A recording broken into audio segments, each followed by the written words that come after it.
Agar sizda hali ham eski pasport bo'lsa yoki uyingizda ota-onangiz, buvingiz, bobongiz, qo'shningiz, uzoq qarindoshingiz eski hujjat bilan yurayotgan bo'lsa, bu ma'lumotni oxirigacha eshiting.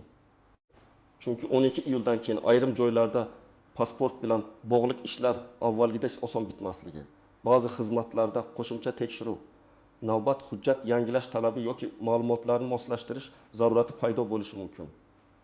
Men bugun sizga vahima tarqatish uchun emas, balki oddiy odam tushunadigan qilib, kimlar hozir harakat qilishi kerak, kimlar xotirjam bo'lishi mumkin, qaysi xatolar keyin katta muammoga aylanishi mumkinligini tushuntirib beraman. Kanalga hoziroq obuna bo'ling, videoga like bosing. Chunki bunday hujjat masalalarida bir kunlik kechikish ham ba'zan bir haftalik yugur-yugurga olib keladi. Avval vaziyat qanday edi? Ko'pchilik eski pasport bilan yillar davomida yashab keldi. Kimdir bankdan pul oldi, kimdir kommunal xizmatlarni rasmiylashtirdi, kimdir nafaqa oldi, kimdir notariusga bordi, kimdir chegaradan o'tdi, kimdir shifoxona yoki davlat xizmatlari markazida ish bitirdi. Ko'p hollarda eski pasportdagi ma'lumotlar qabul qilinar. Agar hujjat muddati o'tmagan bo'lsa yoki tizimda shaxsni aniqlash mumkin bo'lsa, odamning ishi davom etardi. Lekin so'nggi yillarda davlat xizmatlari, bank tizimi, soliq, pensiya, migratsiya va kommunal bazalar bosqichma-bosqich raqamlashtirilmoqda. Bu nimani anglatadi? Endi hujjat faqat qo'lingizdagi qog'oz yoki plastik emas, balki elektron bazadagi ma'lumot bilan ham mos kelishi kerak. Mana shu joyda asosiy muammo boshlanadi.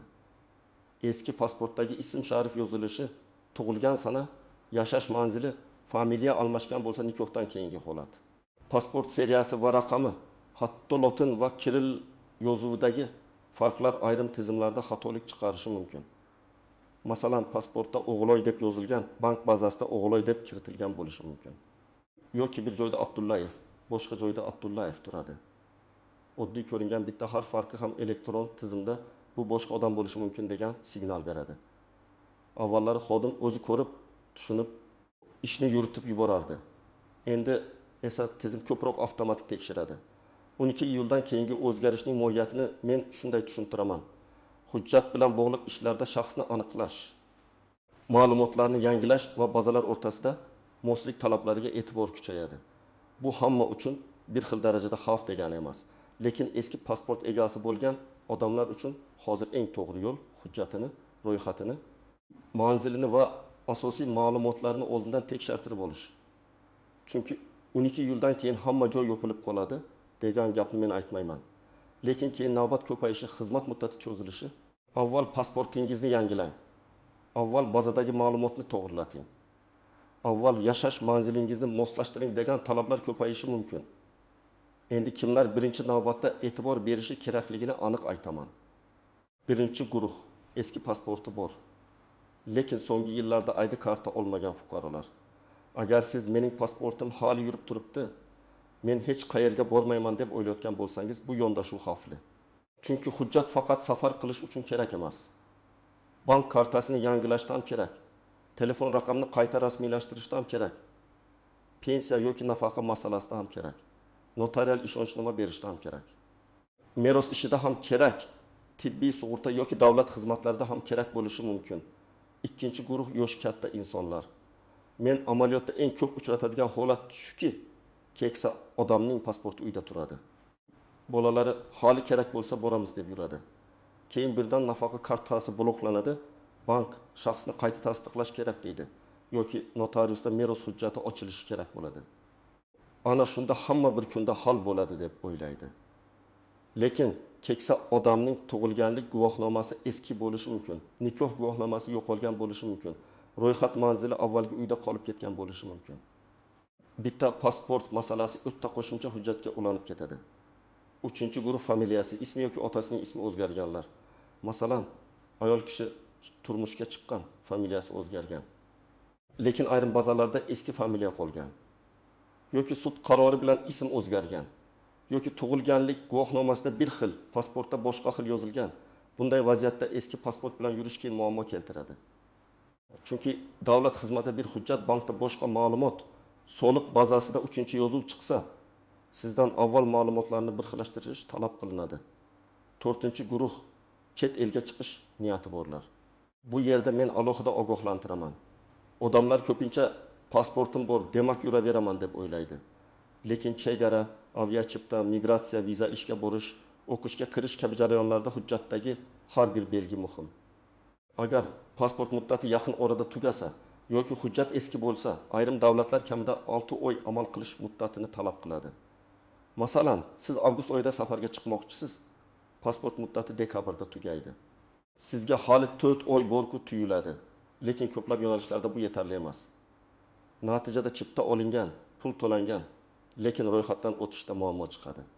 5-guruh ko'chmas mulk, meros, avtomobil, kredit yoki yirik bitim qilmoqchi bo'lganlar. Notariusda shaxsni aniqlash juda muhim. Agar eski pasportdagi ma'lumot tizimdagi ma'lumot bilan mos kelmasa, notarius ishni to'xtatib turishi mumkin. Masalan, siz uy sotmoqchisiz.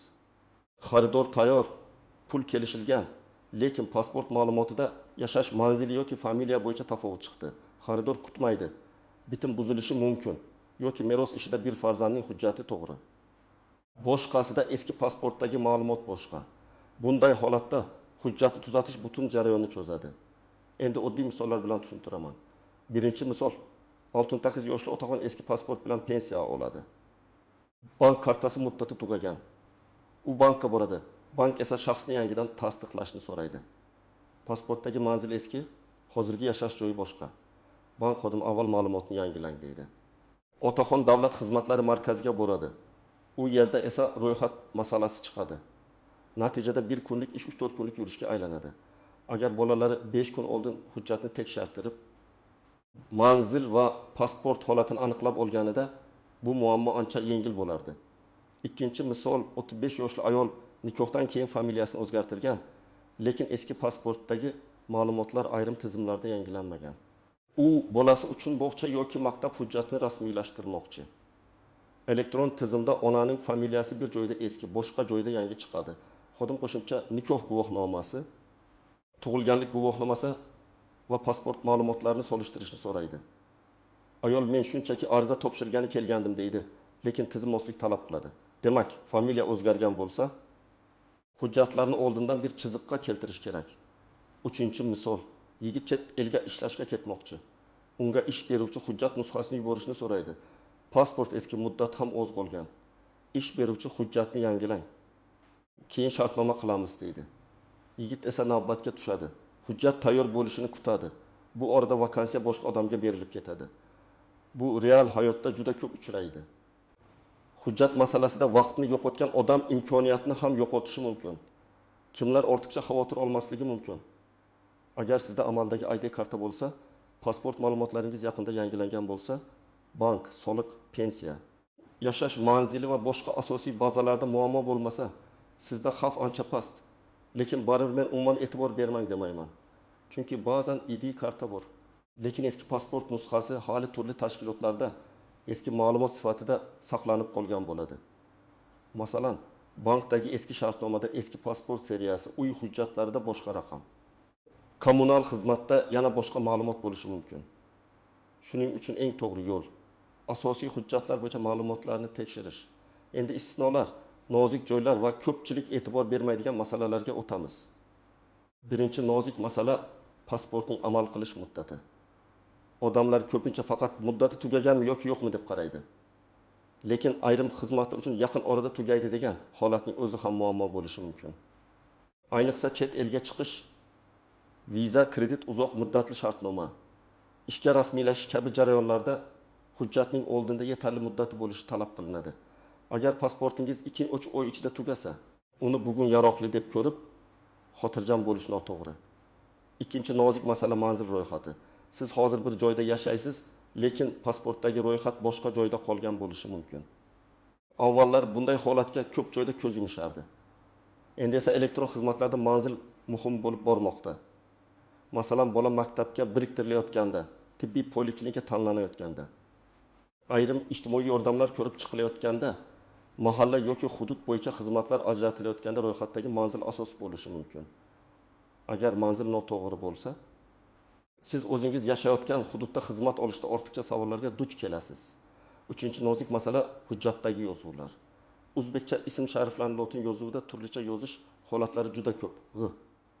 va o belgisi, apostrof harflarining tushib qolishi, kirildan lotinga noto'g'ri o'tkazish barchasi tizimda farq bo'lib ko'rinishi mumkin. Masalan, shohrat kabi yozuvlar inson ko'ziga bir odamdek tuyulishi mumkin. Lekin kompyuter uchun bu alohida yozuv. Shu sababli pasport yangilash yoki ma'lumotni to'g'rilashda har bir harfni diqqat bilan tekshirish kerak. Hujjatni qo'lga olgan zahot ism, familiya, tug'ilgan sana, tug'ilgan joy, JSHR, manzil va boshqa ma'lumotlarni birma-bir o'qing. Mayli, keyin to'g'rilataman demang, chunki keyin yana ariza, yana navbat, yana vaqt ketadi. 4-nozik masala: yo'qolgan, yirtilgan yoki yaroqsiz holga kelgan pasport. Ayrim odamlar pasportining muqovasi yirtilgan, sahifasi ajralgan, yozuvi o'chgan bo'lsa ham ishlatib yuradi. Bu eng xavfli odatlardan biri. Hujjat shaxsni aniq tasdiqlash kerak. Agar surat xiralashgan, muhr ko'rinmaydigan, sahifa shikastlangan bo'lsa, tashkilot uni qabul qilmasligi mumkin. Ayniqsa bank, notarius va chegara nazoratida bunday holatlar jiddiy ko'riladi. Hujjat yaroqsiz bo'lsa, eski bo'lishidan tashqari uning jismoniy holati ham muammo bo'ladi. 5-nozik masala: ishonchnoma va vakillik. Ko'pchilik yoshi katta ota-onasi uchun farzandi borib ishni bitirib kelmoqchi bo'ladi. Lekin hamma ishni og'zaki topshiriq bilan qilish mumkin emas. Ayrim jarayonlar uchun shaxsning o'zi borishi, biometrik ma'lumot topshirishi yoki notarial ishonchnoma berishi kerak bo'ladi. Agar odam yura olmaydigan bo'lsa, oldindan hududdagi mas'ul idora bilan bog'lanib, uyga chiqish tartibi bormi? Mobil xizmat bormi? Qanday ariza kerak? Shularni so'rash lozim. Olib boramizda deb yurib. Keyin keksa odamni bir necha marta navbatga olib borish juda og'ir bo'ladi. 6-nozik masala: qarz, jarima yoki sud ijrosi bilan bog'liq cheklovlar. Pasportni yangilashning o'zi alohida masala, lekin ayrim xizmatlarda sizning boshqa majburiyatlaringiz ham ko'rinishi mumkin. Masalan, yo'l harakati jarimalari, aliment qarzi, kredit bo'yicha muammo, sud ijrosi hujjatlari bor bo'lsa, ayrim jarayonlar cho'zilishi mumkin. Bu pasport berilmaydi degani emas. Lekin siz hujjat ishiga borganingizda qo'shimcha savollar chiqishi ehtimoli bor. Shuning uchun oldindan o'zingizga tegishli majburiyatlarni tekshirish foydali. 7-nozik masala: chet elda yurgan fuqarolar. Agar siz O'zbekistondan tashqarida bo'lsangiz, eski pasport masalasini uyga borganda ko'raman deb qoldirmang. Konsullik, elchixona, migratsiya bo'limlari orqali qanday tartib borligini oldindan aniqlang. Chunki chet elda hujjat muddati tugab qolsa, oddiy ish ham murakkablashadi. Ish ruxsati, yashash ruxsati, bank hisobi, ijara shartnomasi. Hatto qaytish chiptasi bilan bog'liq masalalar ham hujjatga bog'lanadi. Men chet eldagi yurtdoshlarimizga pasport muddatini kamida 6 oy oldin tekshirishni maslahat beraman. Endi eng muhim qism: bugun nima qilish kerak? Men buni oddiy tartibda aytaman. Birinchi qadam: pasportingizni qo'lingizga oling va holatini tekshiring. Muddati qachon tugaydi? Surat aniqmi? Sahifalar butunmi? Ism sharif to'g'rimi? Tug'ilgan sana to'g'rimi? Manzil to'g'rimi? Hammasini ko'ring. Agar uyda yoshi katta insonlar bo'lsa, ularning hujjatini ham o'zingiz tekshirib bering. Ko'pchilik keksa odamlar hujjatdagi kichik xatoni sezmaydi yoki avval ham shunaqa edi deb e'tibor bermaydi. Ikkinchi qadam: yaqin davlat xizmatlari markazi yoki ichki ishlar organlarining migratsiya va fuqarolikni rasmiylashtirish bo'limiga murojaat qilish tartibini aniqlang. Hududingizda qabul qanday? Navbat elektronmi? Oldindan yozilish kerakmi? Ish vaqti qanday? To'lov miqdori qancha? Bularni rasmiy manbalardan tekshiring. Telefon orqali yoki rasmiy sayt orqali bilib olish mumkin bo'lsa, avval bilib oling. Shunchaki borib navbatda turish ham vaqtni oladi. Ham kerakli hujjat yetishmasa, qaytib kelishga to'g'ri keladi. 3-qadam: kerakli hujjatlarni tayyorlang. Odatda shaxsni tasdiqlovchi eski pasport, tug'ilganlik guvohnomasi, nikoh guvohnomasi yoki ajrim hujjati, yashash manzili bilan bog'liq hujjatlar, davlat boji to'lovi, ayrim hollarda fotosurat yoki ariza talab qilinishi mumkin. Lekin men bu ro'yxatni har bir odam uchun mutlaq bir xil deb aytmayman. Chunki holatga qarab farq bo'ladi. Kimdir familiya o'zgartirgan, kimdir pasportini yo'qotgan, kimdir chet eldan kelgan, kimdir manzilini o'zgartirgan. Shuning uchun borishdan oldin aynan o'zingizning holatingiz bo'yicha ro'yxatni aniqlang. 4-qadam: agar hujjatda xato bo'lsa, uni yashirmang va o'tib ketar deb o'ylamang. Masalan, tug'ilgan sana bir kun farq qilsa, otasining ismi noto'g'ri yozilgan bo'lsa, familiyada bitta harf tushib qolgan bo'lsa, xodimga darhol ayting. Siz mayli, hozircha shunday olaveray desangiz, keyin bankda, notariusda, merosda yoki chet el hujjatlarda bu xato kattalashadi. Hujjatdagi xatoni boshida tuzatish keyin tuzatishdan ancha oson. 5-qadam barcha muhim hujjatlarning nusxasini tayyorlab qo'ying. Eski pasport nusxasi, yangi hujjat nusxasi, tug'ilganlik guvohnomasi, nikoh hujjati, jesashir, uy hujjatlari, bank shartnomalari kerak bo'lishi mumkin. Lekin faqat nusxa bilan cheklanib qolmang, asl hujjatlarni ham tartibli papkaga soling. Men odamlarga har doim bitta alohida papka qilishni maslahat beraman.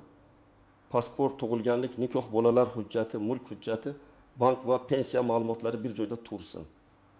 Shunda shoshilinch vaziyatda yarim kun hujjat qidirib yurilmaydi. 6-qadam, bank va boshqa muassasalardagi ma'lumotlarni yangilang.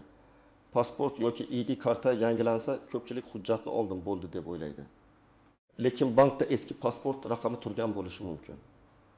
Mobil operator, kommunal xizmat, soliq, ish joyi, pensiya tizimi, universitet yoki boshqa tashkilotlarda ham eski ma'lumot saqlangan bo'lishi mumkin. Shuning uchun yangi hujjat olgandan keyin asosiy joylarga ma'lumotni yangilash kerak. Ayniqsa bank kartasi, kredit, omonat, ish haqi va pensiya bilan bog'liq joylarda bu juda muhim. 7-qadam, qo'shnilarga va qarindoshlarga ayting. Bu mavzu faqat sizga tegishli emas. Bir mahallada pasport masalasini tushunmay yurgan keksa odam bo'lishi mumkin. U telefon ishlatmaydi, internet ko'rmaydi, rasmiy xabarlarni o'qimaydi. Keyin eng oxirgi kunda hujjat kerak bo'lib qoladi. Agar siz bugun bitta qo'shniga aytsangiz, u yana boshqa odamga aytadi. Ayniqsa yolg'iz yashaydigan keksalar, chet elga ketmoqchi bo'lgan yoshlar, familiyasi o'zgargan ayollar, meros yoki uy hujjati bilan shug'ullanayotgan oilalar bu ma'lumotni bilish kerak. 8-qadam, firibgarlardan ehtiyot bo'ling. Hujjat masalasi qizgan paytda men tez qilib beraman, navbatsiz chiqaraman, 5 kunda hal qilaman, rasmiy to'lovdan tashqari pul bering deydiganlar paydo bo'lishi mumkin. Men bunday va'dalarga ishonmaslikni qat'iy maslahat beraman. Hujjat ishini faqat rasmiy idora orqali qiling. To'lovni rasmiy tartibda amalga oshiring. Kvitansiyani saqlang. Pasport nusxasini begona odamga yuborishda ham ehtiyot bo'ling. Pasport ma'lumotlari sizning shaxsiy ma'lumotingiz. Uni har kimga berish qiyin kredit. SIM karta yoki boshqa noqonuniy ishlar xavfini oshiradi. 9-qadam, muddatni oxirgi kunga qoldirmang. 5 kun bor ekan degan gapni eshitgan odam ba'zan 5-kuni boradi. Bu eng noto'g'ri qaror. Hamma oxirgi kuni borsa, navbat ko'payadi, xodimlar yuklamasi ortadi, tizim sekinlashadi, siz esa asabiylashasiz. Agar bugun borish imkoningiz bo'lsa, bugun tekshiring. Hech bo'lmasa telefon qilib tartibni bilib oling. Ertaga hujjatlarni yig'ing. Indinga ariza topshiring. Ishni bosqichma-bosqich qilsangiz, muammo ancha kamayadi. 10-qadam, rasmiy axborotni tekshiring. Ijtimoiy tarmoqlarda har xil gaplar yuradi. Kimdir hamma pasport bekor bo'ladi dedi. Kimdir hech narsa bo'lmaydi deydi. Kimdir jarima solinadi deb qo'rqitadi. Men esa mutaxassis sifatida shuni aytaman. Qarorni faqat rasmiy manba, vakolatli idora va sizning shaxsiy holatingiz bo'yicha berilgan javob asosida qiling. Mish-mish bilan yurish ham xavfli, mish-mishni butunlay mensimaslik ham xavfli. To'g'ri yo'l tekshirish. Hujjatni tartibga keltirish va o'zingizga kerakli dalilni saqlash. Demak, asosiy xulosa shuki, 12 iyuldan keyin eski pasport bilan bog'liq masalalarda e'tibor yanada kuchayishi mumkin. Shuning uchun hujjatni oxirgi kunga qoldirmaslik kerak. Kimda eski pasport bo'lsa, kimning pasport muddati yaqinlashgan bo'lsa, kimning familiyasi, manzili yoki ma'lumotlarida farq bo'lsa, kim chet elga chiqmoqchi, bank, notarius, meros, nafaqa yoki mulk ishlarini qilmoqchi bo'lsa, bugunoq tekshiruvdan boshlasin. Men sizga eng oddiy, lekin eng foydali maslahatni beraman. Pasportingizni ko'ring, hujjatlaringizni yig'ing, rasmiy idoradan tartibni aniqlang. Kerak bo'lsa ariza topshiring va yangi ma'lumotlarni bank hamda boshqa joylarda yangilang. Agar bu ma'lumot siz uchun foydali bo'lgan bo'lsa, kommentariyada yozing. Sizda eski pasport bormi? Hujjat yangilashda qanday muammoga duch kelgansiz? Videoga like bosing, kanalga obuna bo'ling va eng muhimi, bu gapni qo'shnilarga, ota-onangizga, qarindoshlarga yetkazing. Chunki hujjat masalasida oldindan ogoh bo'lgan odam vaqtini ham, pulini ham, asabini ham tejaydi.